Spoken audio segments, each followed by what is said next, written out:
Hallo almal en baie welkom by hierdie sessie waar ons kyk na NGB artikel 11, die godheid van die Heilige Gees. Ons glo en bely ook, met ander woorde, hierdie is ook kern tot ons geloof, dat die Heilige Gees van ewigheid van die Vader en die Seun uitgaan, dat hy nie gemaak of geskep of gebore is nie, maar van albei slegs uitgaan.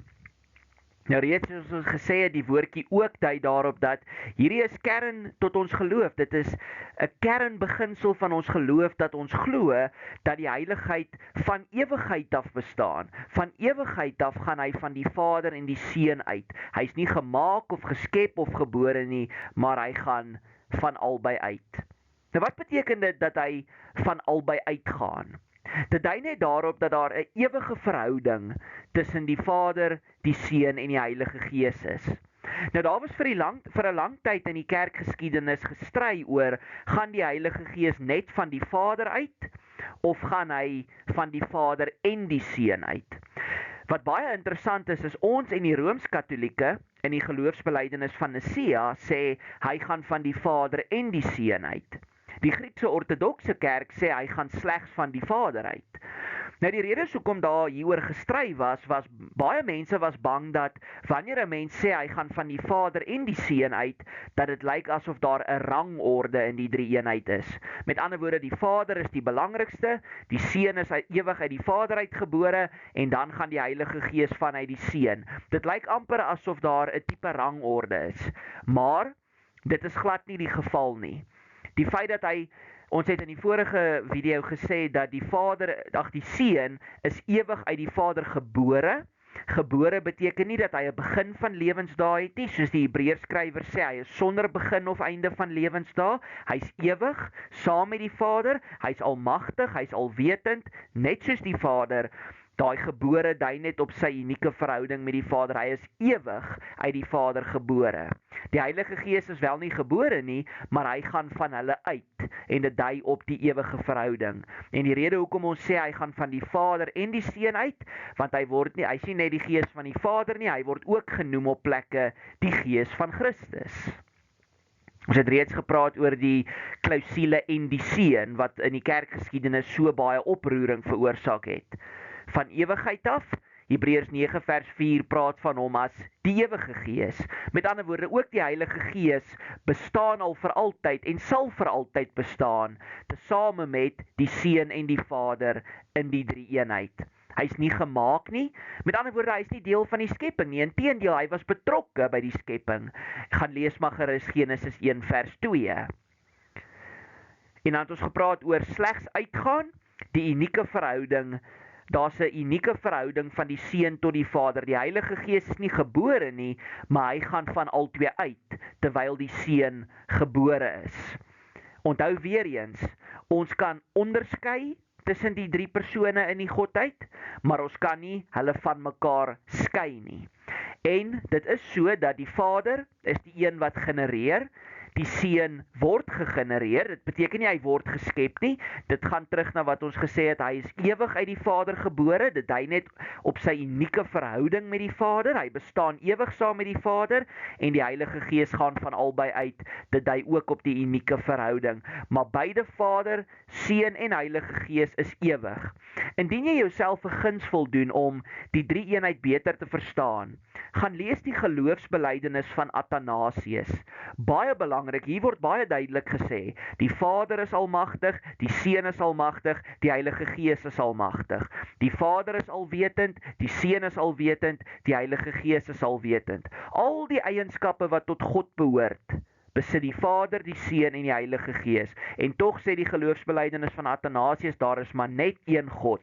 En daar staan ons weer voor die misterie, voor daardie groot geheimenis en sê, ons kan dit nie met ons menslike verstande verstaan nie, maar ons glo dit.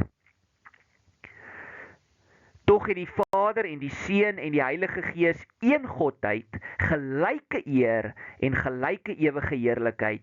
Dit lees ons onder andere in die geloofsbelijdenis van Athanasius. Dat hy in die orde die derde persoon in die drie-eenheid is, dit bely ons ook. Kyk mooi op die bord. Orde is nie dieselfde as rangorde nie. Daar's nie 'n rangorde in die drie-eenheid nie. Ja, in die Bybel word dit gewoonlik genoem in die volgorde Vader, Seun en Heilige Gees.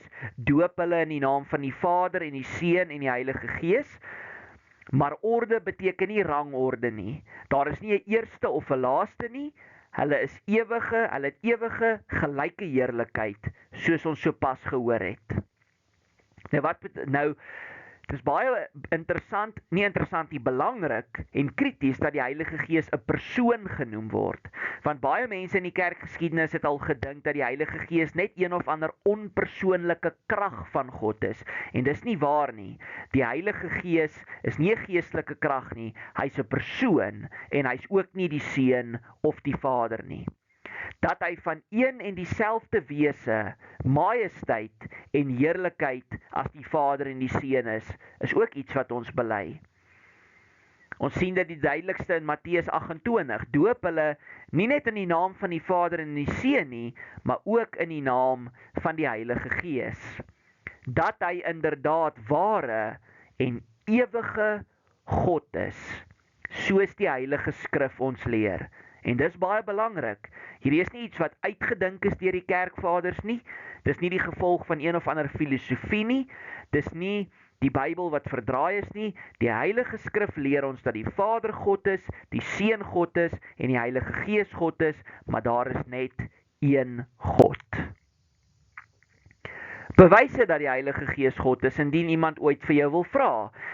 Selfs as die vorige video. Hy het die name wat met God geassosieer word. Hy word God genoem. Gaan kyk onder andere na Handelinge 5. Hy het die wesenseienskappe van God, met alle woorde, alles wat tot slegs God behoort.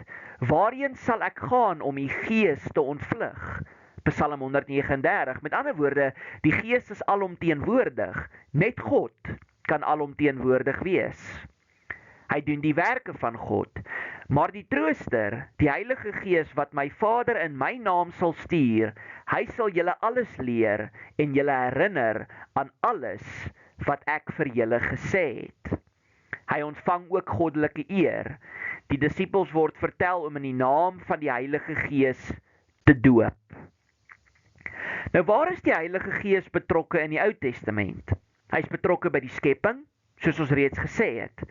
Hy het meestal leiers bemagtig om hulle werk te kan doen. Hy het profeseë gegee. Hy het God se mense onderrig. In die Ou Testament was sy werk baie beperk, of meestal beperk tot die dienswerk van leiers. Maar in die profeet Joël word daar gepraat van 'n tyd wanneer self diensknegte die krag van die Heilige Gees sal ervaar. En dit word 'n werklikheid in Handelinge 2.